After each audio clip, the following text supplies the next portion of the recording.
Всем доброй ночи. Итак, друзья мои, как обещала, сегодня я дарю вам еще один ритуал, связанный с характерниками. Характерники, воины-ведьмаки. О них рассказывали легенды. Говорили, что они неуязвимы. Для того, чтобы набраться навыков, они уединялись на много лет. Иногда в островах, иногда в лесах. Жили аскетично. Являлись поклонниками древних культов.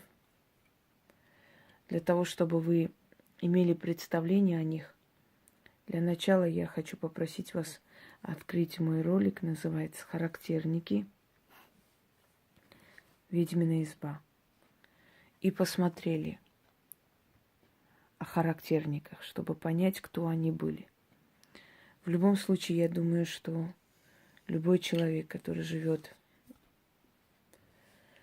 на земле характерников, а земля характерников – это Украина, знает о них не понаслышке. Они были язычники. Их так и называли язычниками. И они этим гордились. И говорили, что они никогда не предадут дедовскую веру. И именно это придавало им сил.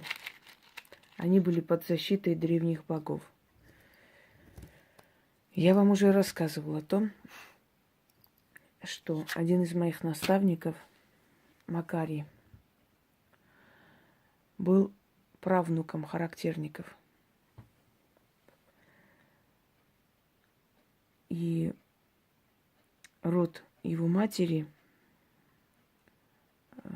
брал свое начало из Украины. Ну, там Запорожская сечь, и не только, казаки. Воинственное племя. Звали ее Ефимия. И когда-то он мне позволил переписать обряды и заговоры характерников и сохранить у себя. С некоторыми из них я с вами делюсь. Не со всеми, конечно. Великий сохран характерника. Этот сохран нужно повторять 3 раза в году. Для того, чтобы у вас не было даже намека на то, что враги могут вас одолеть, чтобы у вас не было разорения и бедности в этом году, чтобы у вас не было неволи. Это касается и тюрьмы, и вообще неволи, и всякого разбоя, и прочее, прочее. Обезопасить себя, свой дом и своих близких. Потому что мы связаны с ними своей кровью. Но я хочу вам сказать, этот обряд могут делать только те, кто хотя бы год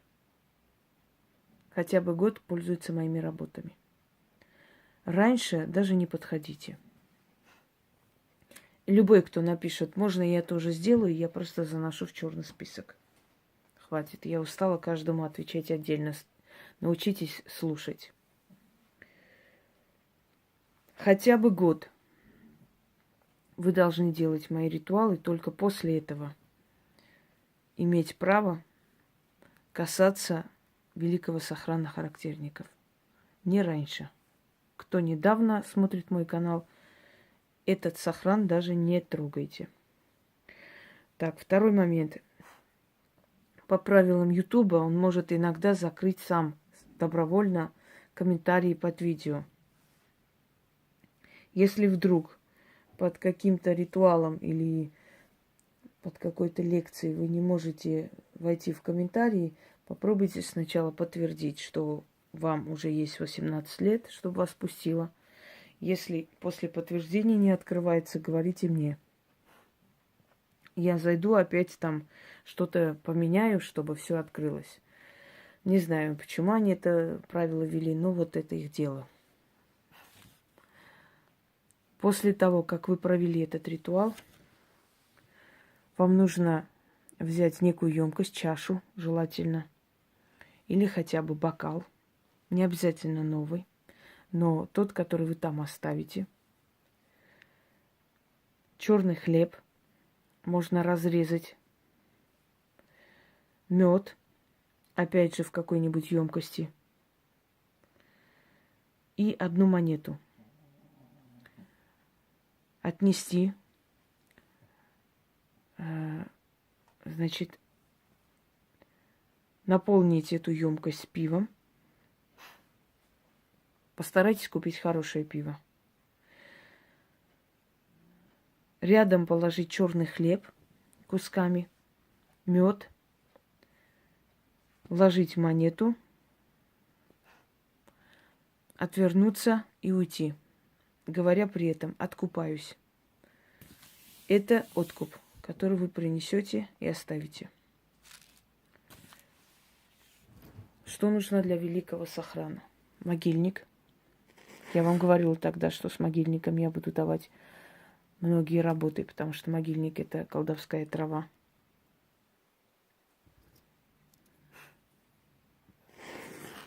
Еще не раз вам придется работать с могильником. Я уже говорила и повторяюсь, я даю вам уже сильные работы, поэтому подготовьте то, что нужно, если хотите добиваться результатов. Трава могильник, который нужно зажигать и окуривать.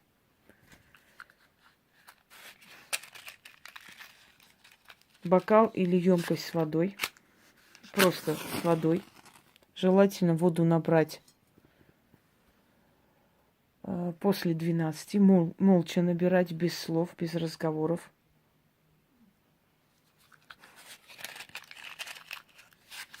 Черный алтарь. Черные свечи. Характерники проводили, окуривая могильник на природе и зажигая костер.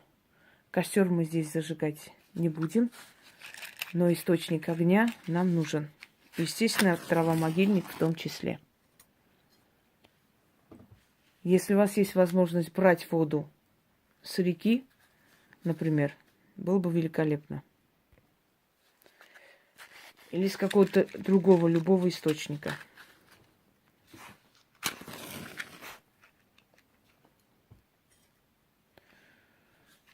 Так. Возьму-ка я сюда.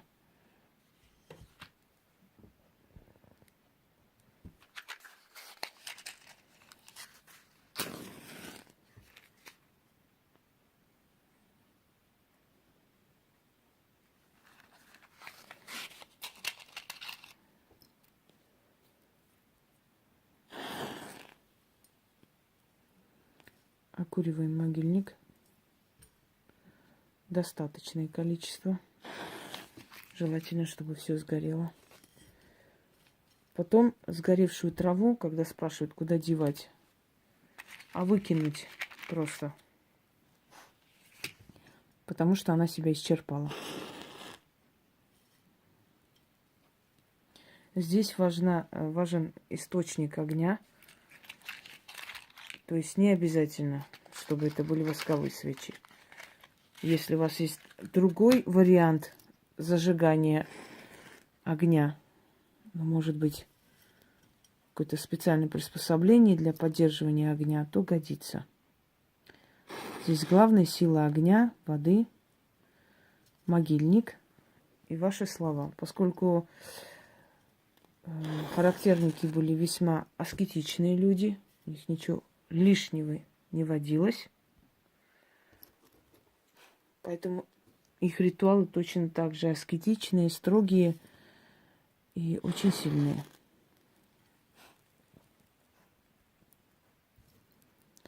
Попробую прочитать правильно эти слова, чтобы великий Сохран не потерял свою красоту, изречение. Так, собственно говоря, и запишем. Наберем текст. Итак, пусть горит еще немного.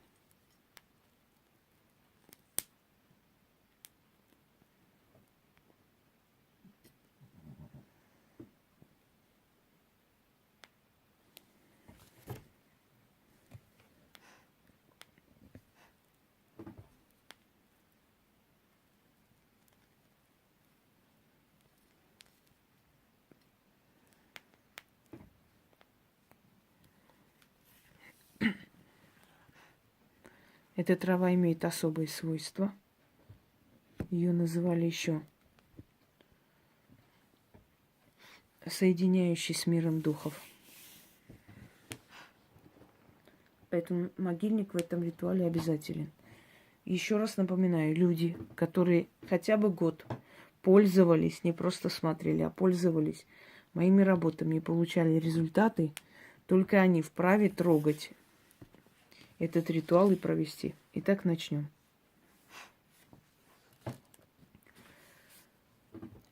Читать нужно 3 раза.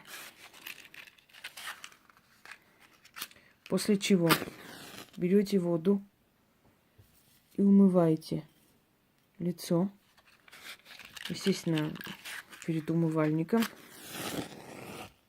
и вытираете лицо подолом или майкой, то есть не полотенцем. Проводить темное время суток. А лучше всего ночью. Итак.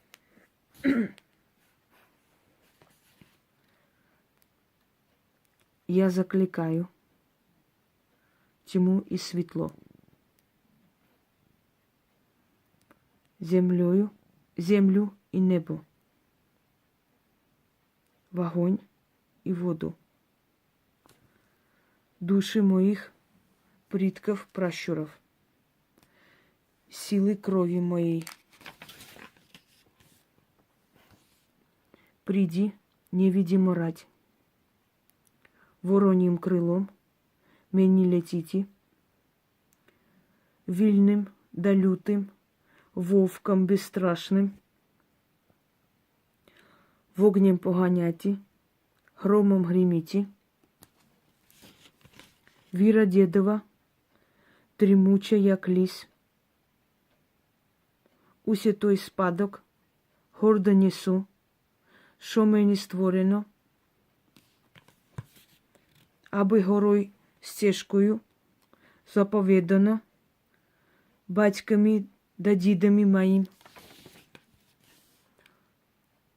То мене заговорить, то мене захистить, і покуди кров свою не зраджу, до сих пір сохран твердий маті. Кровь моя обнов творить і зберігає мене від вогню, від утоплення, від 1000 стріл, від 100 куль, від меча, від неволі, від морозу і вітру в полі, від капкана ворога, від передчасної кончини, від сумі, від ганьби, від будь-якого нещастя, оберегом оберігати, зберігати, свідки світло і темряво, небо і земля, вогонь і вода, і сила дідово, нехай буде так, і так мо буде. Еще раз. Я закликаю тьму і світло, землю і небо, вогонь і воду, душі моїх предків пращуров, силу крови моей. Приди, невидимо рать, вороньим крилом мені летіти, вільним да лютим, вовком безстрашним, вогнем погоняті, громом гриміті, віра дідова, дрімуча, як ліс, усе той спадок гордо несу, що мені створена, аби горой стежкою заповідана батьками да дідами моїми. То мене заговорите, то мене захистить, и покуды кровь свою не зраджу, до сих пір сохран твердый мати. Кровь моя обнов творить, и збережи мене, зберігай мене від вогню, від утоплення, від тисячі стріл, від сотні куль, від меча, від неволі, від морозу і вітру в полі, від капкана ворога, від перечасної кончини, від суми, від ганьби, від будь-якого нещастя, оберегом оберігати, зберегти, зберігати,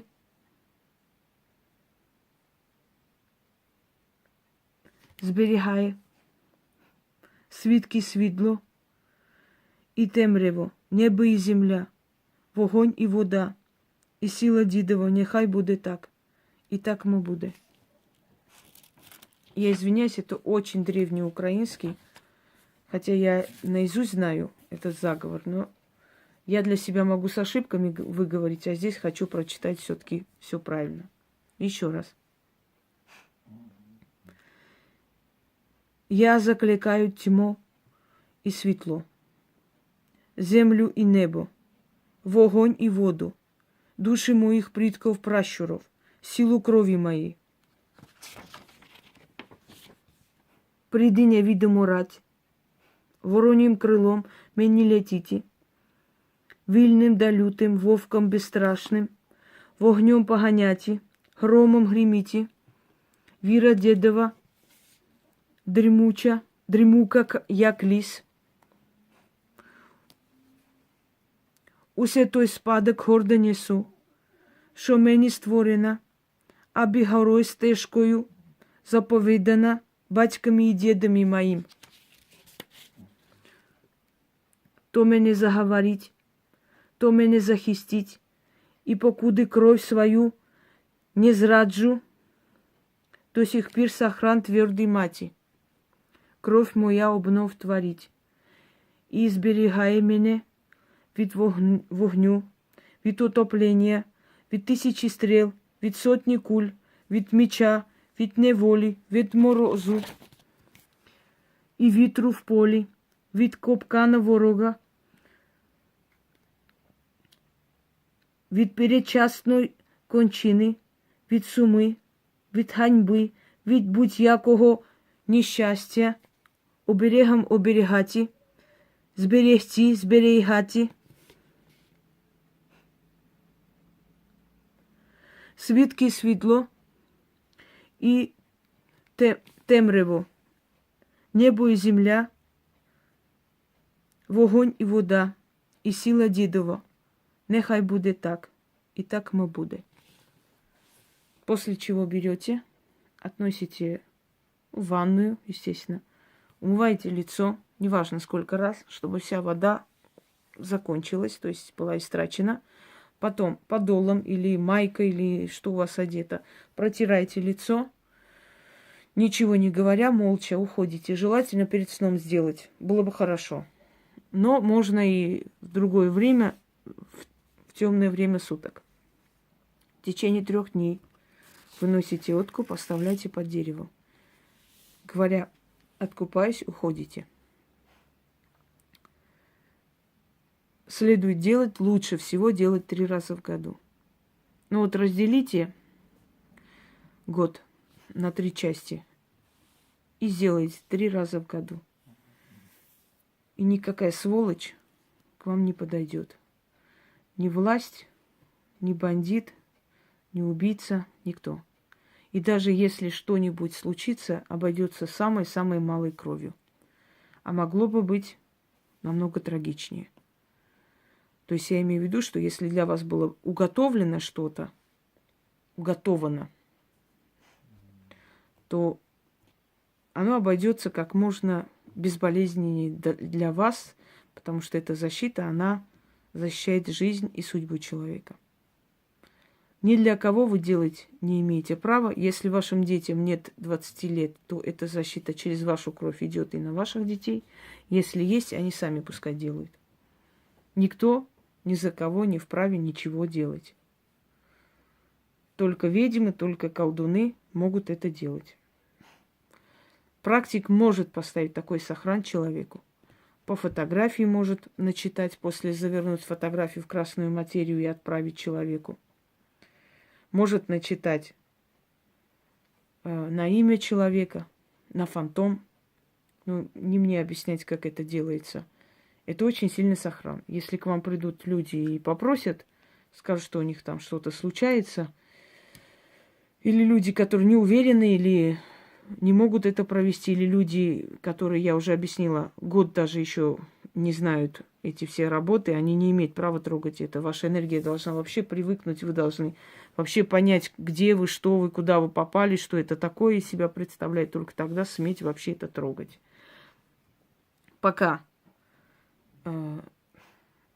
вы не поймете, что это такое за процесс, пока ваша энергия не привыкнет, лучше доверить этот сохран практикам.